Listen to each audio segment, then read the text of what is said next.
In this part of the lesson is where I would chart you. So we might practice a few words up here, and then I would have you read all the words on the bottom without tapping them out and see how you do.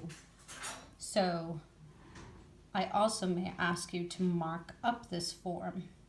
So I'm going to just go through this first column here, and I'm going to read the words, and then I'm going to mark them up.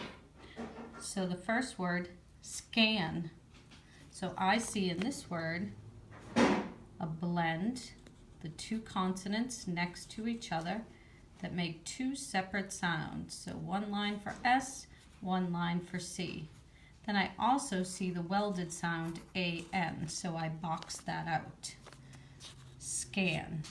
For this one, fund. So for this one, I see a blend, the N and the D, so I would mark that up. This one, stock, and I see a digraph in this one, so I would put one line under both the C and K, and I also see a blend, so one line for the S and one line for the T. Stock. This next one, fend, fend. There is a blend, so I would do one line for the N and one line for the D. And the next word, fret. So for this one, it's a blend, two letters that make two separate sounds. So one line for F, one line for R.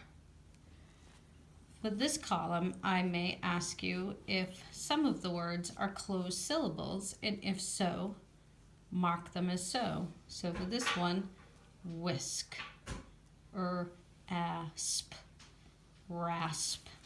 This one, crux, shaft. This one,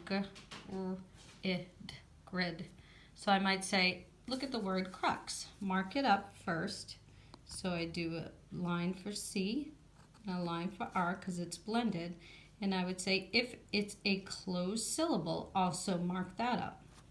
So crux is one syllable. It has one vowel, and the vowel is followed by a consonant. So it meets all the criteria to be a closed syllable. So I would scoop underline the whole word, and I would do C for closed underneath. And that's how you mark up both a blend and a closed syllable.